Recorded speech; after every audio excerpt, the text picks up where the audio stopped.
Hello everyone, स्वागत है आप सभी का हमारे इस यूट्यूब चैनल में, जहां आपको मिलेगी झारखंड बोर्ड की सारी क्लासेस, वो भी बिल्कुल सरल लैंग्वेज में। तो जैसा कि हमने पिछले क्लास में क्लास 7 का JCERT बुक मतलब झारखंड बोर्ड के बुक का भूगोल का पहला चैप्टर स्टार्ट कर चुका था। उसमें हमने प्राकृतिक पर्यावरण, परितंत्र, जैवमंडल, ठीक है, वायुमंडल, स्थलमंडल, ये सारी चीज़ें हमने पढ़ा चुकी थी। और आज हम स्टार्ट करेंगे मानवीय पर्यावरण।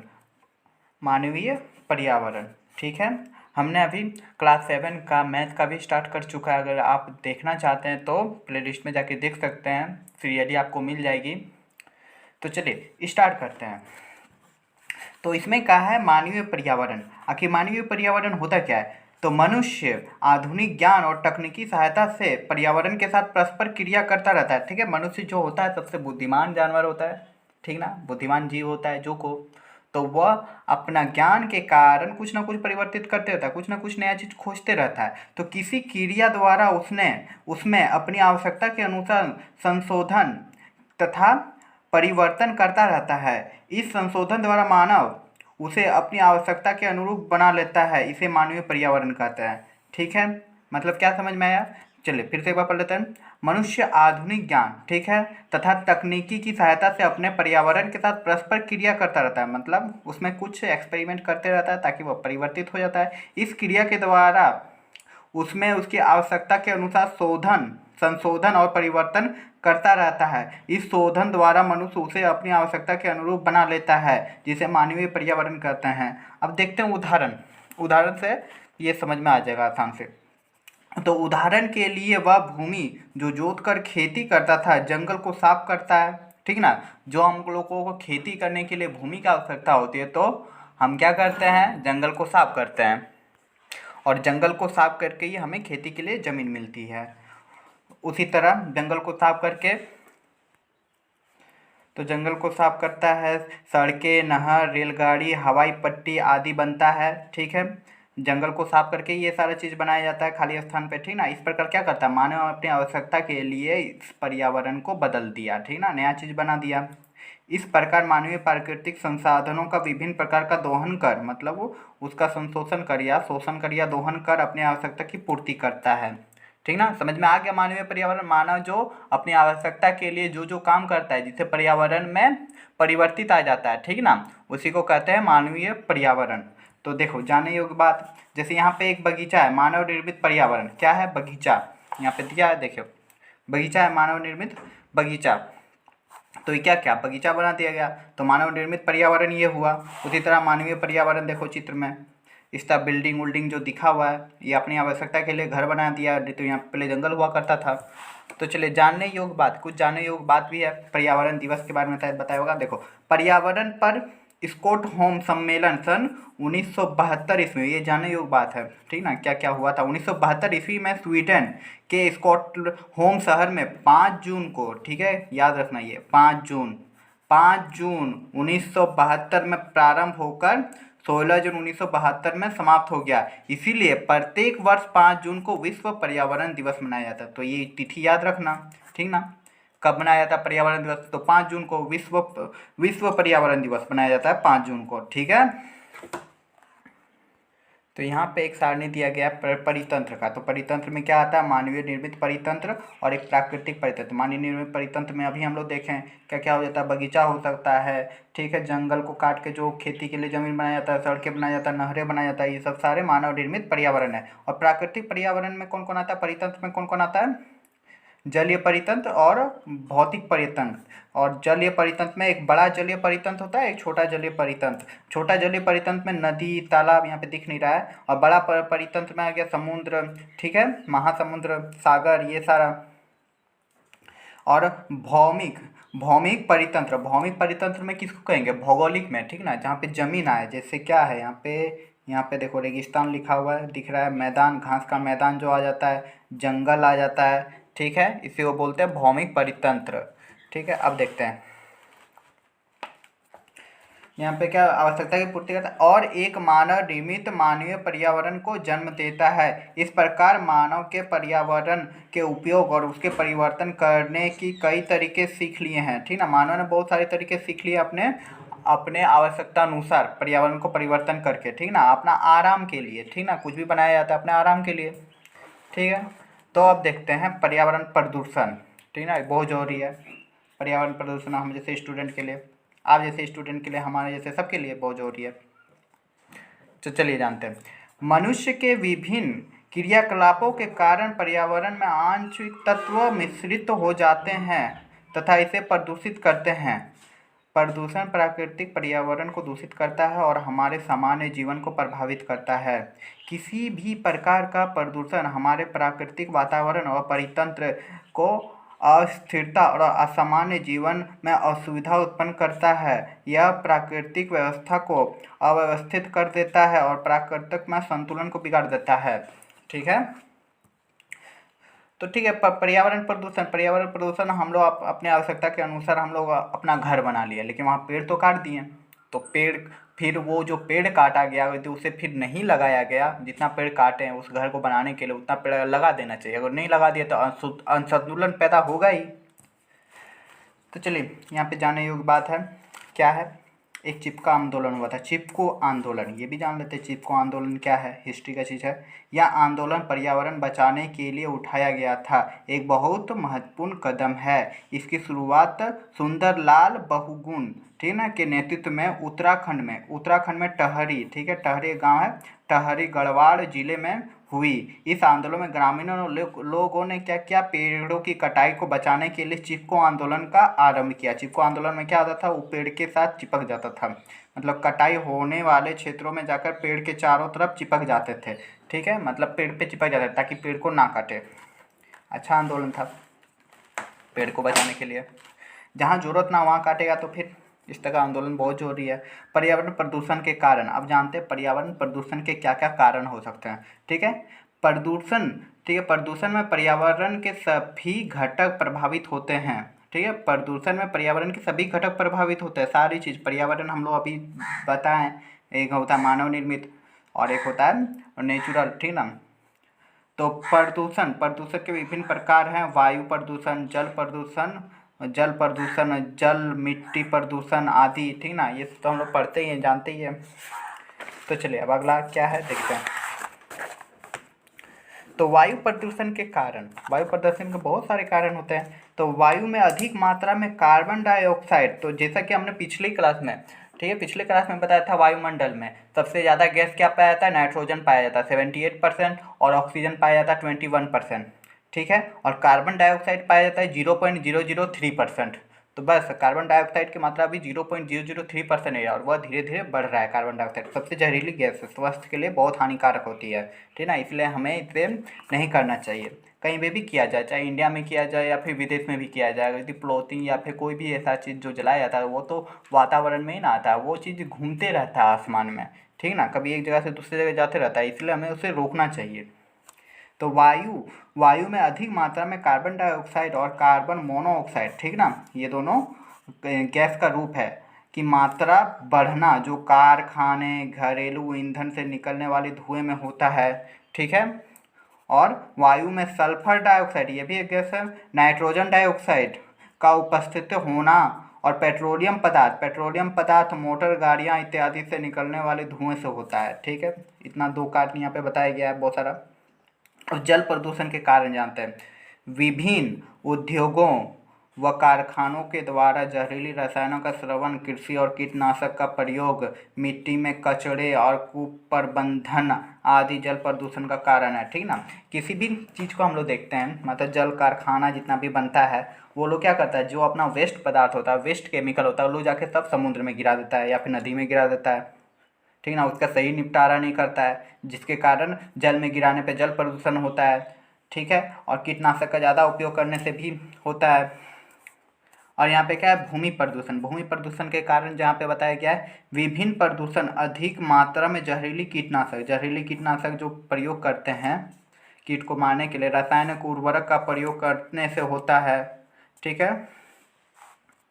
और यहाँ पे क्या है, अवैज्ञानिक सिंचाई पद्धति के कारण मिट्टी के लवणीयता का मात्रा बढ़ना, ये सब हमारा क्या है, भूमि प्रदूषण के कारण। अब प्रदूषण को रोकने का उपाय, ये भी बहुत जरूरी है। चलो देखते हैं। तो पर्यावरण प्रदूषण का प्रमुख कारण मानव द्वारा किया गया अनियंत्रित क्रियाकलाप है, अतः प्रदूषण रोकने की जवाबदेही भी मानव की ही है। ठीक है। एक साथ मिलकर किए गए छोटे छोटे सहयोग व्यापक तौर पर प्रदूषण के निपटने में सहायक हो सकते हैं। इसीलिए निम्न कार्य किए जाने की आवश्यकता है। क्या क्या कार्य है? क्या क्या कार्य है? आप अपने आसपास पेड़ उगाएं और उसको सुरक्षा के में मदद करनी चाहिए। ठीक ना, हर इंसान का। ठीक ना, आप लोग भी स्टूडेंट है तो लाइफ में एक बार एक पेड़ जरूर उगाएं और उसे बड़ा कीजिए। ये नहीं कि रोक के छोड़ दिए, हाँ मेरा काम हो गया, हमने वातावरण एकदम पर्यावरण को दूषित होने से बचा लिया, ऐसा नहीं होता है। उस पेड़ को लगा के फिर उसकी सेवा भी करना होता है, उसे बड़ा भी करना होता है। ठीक ना, तो एक पेड़ जरूर लगाएं। घरों के आसपास जल जमाव नहीं होने दीजिए। यह जल जमाव में से स्वास्थ्य संबंधी समस्या उत्पन्न होती है। इसके द्वारा जल प्रदूषण की समस्या को कम किया जा सकता है। ठीक है। नालियों को, ठीक है ना, नालियों को नियमित साफ करवाएं ताकि उसमें पानी ना रुकने पाए। सार्वजनिक यातायात, ठीक है, यातायात का उपयोग करना चाहिए जिससे ईंधन की खपत में कमी आएगी। अब सबको अपना पर्सनल एकदम बाइक ले लेके घूमेगा, उसमें पेट्रोल लगेगा और पेट्रोल से क्या होगा, जहरीली गैस निकलेगा। क्या अभी BS6 हो रहा है जो कम कर रहा है प्रदूषण, लेकिन कर तो रहा है। ठीक है। तो प्लास्टिक, तो इसलिए सार्वजनिक का उपयोग करने बोल रहा है। प्लास्टिक की थैलियों का उपयोग नहीं करना चाहिए, जाहिर सी बात है। लेकिन नहीं, आजकल तो हम लोग बिना झोला लिए तो कभी जाएंगे ही नहीं, झोला लेना ही नहीं है, वहाँ जाके प्लास्टिक लेना है। ठीक ना, झोला लेने से शर्म आता है। प्लास्टिक का उपयोग एकदम ही नहीं करना चाहिए, बहुत जहरीली चीज़ है। यह गैर जैव निम्नकरणीय पदार्थ है। गैर जीव निम्नकरणीय पदार्थ मतलब जिसका हम लोग फिर से क्या बोलता है, उपयोग नहीं कर सकते, मतलब उसको उपापचय नहीं कर सकते हैं, उपापचय बोल रहे हैं, उसको निम्नकरण नहीं किया जा सकता है। ठीक ना, इसको डिकम्पोज नहीं कर सकते हैं, जो पर्यावरण को प्रदूषित करता है। ठीक है। अब जलवायु परिवर्तन, अब क्लाइमेट चेंज जो किस कारण होता है ये चीज़ जानेंगे। ठीक ना, क्लाइमेट चेंज के बारे में जानेंगे। तो यही बात है भारत और इंडिया और अमेरिका जैसे देश की, कि वहाँ पे क्या होता है कि कहीं अगर 2-3 फैमिली को कहीं जाना होता है एक साथ, तो सिर्फ एक ही गाड़ी से जाते हैं। उन लोगों के पास गाड़ी 2-3 को है, लेकिन नहीं, क्योंकि वो जानते हैं कि पेट्रोल से गाड़ी अगर यदि हम लेंगे तो ज़्यादा गाड़ी जाएगा तो उसमें भी ईंधन लगेगा और फिर वेस्ट होगा, परिवर्तन होगा, प्रदूषण होगा। छोड़, ये बात अलग है। यहाँ पे जानते हैं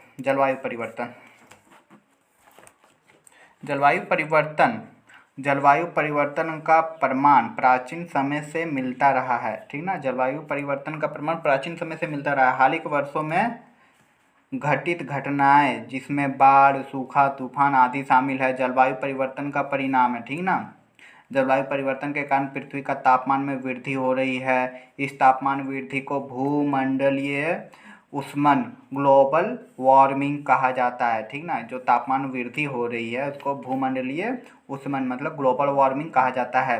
भूमंडलीय ऊष्मन मतलब ग्लोबल वार्मिंग का प्रमुख कारण क्या है? Green house gases, GHGs। ठीक ना, इसको ग्रीन हाउस गैस बोला जाता है। अभी जानते हैं ग्रीन हाउस गैस की मात्रा अधिक होने से, ग्रीन हाउस गैस में क्या क्या आता है? क्लोरोफ्लोरोकार्बन, ठीक ना, CFC और कार्बन डाइऑक्साइड, इसकी मात्रा धीरे धीरे बढ़ रही है। अभी वायुमंडल में हम लोगों ने कितना पढ़ा है? 0.003%, फिर भी इतना खतरनाक है, लेकिन अभी धीरे धीरे बढ़ रही है, इसलिए इसको रोकना चाहिए। इसलिए बेमतलब का कागज़ वागज मतलब प्लास्टिक टायर वायर नहीं जलाना चाहिए। की मात्रा में वृद्धि होता है। ठीक है, ग्रीन हाउस गैस की मात्रा में वृद्धि होना है। कार्बन डाइऑक्साइड, क्लोरोफ्लोरोकार्बन जिसको बोला था क्लोरोफ्लोरोकार्बन, CFC, ओजोन, O3 प्रमुख ग्रीन हाउस गैसेस है। ठीक है, 3 प्रमुख गैसेस बताएगा, कार्बन डाइऑक्साइड, CFC और O3 ओजोन। ठीक ना, ये O2 मतलब ऑक्सीजन होता है जो जोड़ी है, लेकिन O3 हो गया ओजोन। तो यहाँ तक बता चुके हैं कि 3 गैस होता है, CO2, CFC और O3। ठीक है, जो ग्रीन हाउस गैस कहलाती है। और जलवायु परिवर्तन के कारण अनेक समस्या उत्पन्न हो रही है, जिसके प्रभाव से पूरा परितंत्र पर पड़ रहा है, जिसका प्रभाव पूरी परितंत्र पे पड़ रहा है, ठीक ना, हमारे पूरे परितंत्र पे पड़ रहा है, ठीक है। इसी कारण अनेक प्रकार के आपदाओं का सामना मानव को करना पड़ रहा है। इस आपदाओं में सुनामी, बाढ़, चक्रवात, सूखा आदि प्रमुख है। इस समस्या का समाधान हेतु विश्व स्तर में अनेक प्रयास किए गए हैं, ठीक है। इसमें 1992 ईस्वी में, ठीक ना, पृथ्वी सम्मेलन एक सम्मेलन हुआ था जो ब्राज़ील में हुआ था, और 1997 ईस्वी में क्योटो सम्मेलन जापान में, 2007 ईस्वी में, ठीक है, 1992 में, और 2007 में बाली इंडोनेशिया सम्मेलन का प्रमुख प्रयास है। भारत सरकार ने भी आपदाओं से बचाव के लिए 2005 ईस्वी में आपदा प्रबंधन अधिनियम लागू किया गया था। इसके तहत आपदा के समय राहत और बचाव कार्य के लिए राष्ट्रीय आपदा कार्रवाई बल एनडीआरएफ का नाम बहुत सुने होंगे, इसको खास स्पेशली गठन किया गया है 2006 में, ठीक ना, 2006 में इस एनडीआरएफ का गठन किया गया है, जिसका मेन काम होता है आपदा के समय, मतलब बाढ़ आ गया, ठीक है ना, भूकंप आ गया, इस समय लोगों की मदद करना, लोगों को राहत पहुंचाना, ठीक ना, आपदा में, ठीक है। इसको कहते हैं राष्ट्रीय आपदा कार्यवाही बल, एनडीआरएफ का गठन 2006 में किया गया है, ठीक है। जानने योग्य बात क्या है, जानने योग्य बात, चलो जानते हैं।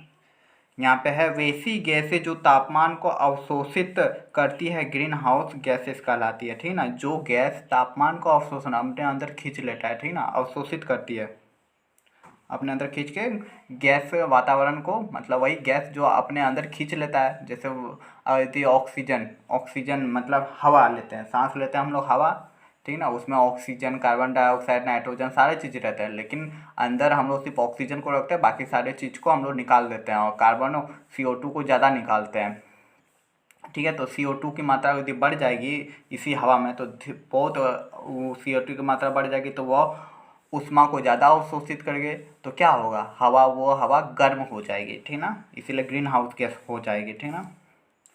तो हम यहाँ पे झारखंड की आपदाएं, झारखंड के बारे में कुछ बताया गया, चलो ये भी पढ़ लेते हैं। झारखंड की आपदाएं, ठीक ना, झारखंड में सभी कितने जिले हैं, झारखंड में टोटल 24 जिले हैं, ठीक ना, जिलों की संख्या कितने, 24 है। किसी न किसी आपदा से ग्रसित है, ठीक है। यह आपदा प्राकृतिक तथा मानव जनित दोनों प्रकार के हो सकते हैं, एक प्राकृतिक भी हो सकते हैं, मानव जनित भी हो सकते हैं। इस आपदाओं में सूखा, लाइटनिंग मतलब तड़ित, जिसको क्या बोलते हैं, बजर, हिंदी में हम लोग के भाषा में यहाँ पे बोलते हैं बजर झारखंड में, खनन, अन्य आपदाओं से निपटने के लिए झारखंड राज्य आपदा प्रबंधक, ठीक ना, झारखंड राज्य आपदा प्रबंधक का गठन किया गया। जैसे केंद्र में मतलब कहाँ, केंद्र मतलब कौन, जो केंद्र में रहता है, सेंट्रल में, ठीक ना, जो जैसे प्रधानमंत्री, उसके अंडर तुम आपका आ जाता है, एनडीआरएफ का गठन किया गया पूरे भारत के लिए, वो देखा जाएगा। और झारखंड ने अपना एक गठन किया है जिसको बोलते हैं झारखंड राज्य आपदा प्रबंधक, JSDMA का गठन किया गया है, ठीक है। तो यहाँ पे आपका पहला थ्योरी समाप्त होता है। अब बच गया क्वेश्चन आंसर, ठीक है। अब क्वेश्चन आंसर बच गया, उसको एक क्लास में सारा चीज़ हम करा देंगे, ठीक ना, थ्योरी चैप्टर हो गया। अब जो बच गया उसको नेक्स्ट क्लास में हम सारा क्वेश्चन आंसर करवा देंगे। तो मिलते हैं नेक्स्ट क्लास में। अगर मेरे पढ़ाने का तरीका अच्छा लगा तो आप हमें सपोर्ट करें, इस चैनल को सब्सक्राइब करके अपने दोस्तों को बोलें, ठीक ना। इसी तरह के झारखंड के सारे क्लासेस आपको मिलेगी इस चैनल पे, तो सब्सक्राइब कर लें। चलिए मिलते हैं अगले वीडियो में। और मैंने मैथ का भी स्टार्ट किया, जैसे मैंने पहले ही बताया, मैथ का भी स्टार्ट है, यदि आप देखना चाहते हैं तो वहाँ देख सकते हैं। चलिए मिलते हैं अगले क्लास में, जहाँ पे आपको अगले वीडियो में भूगोल के, तो वहाँ पे आपको क्वेश्चन आंसर सारा करवा दिया जाएगा, ठीक ना।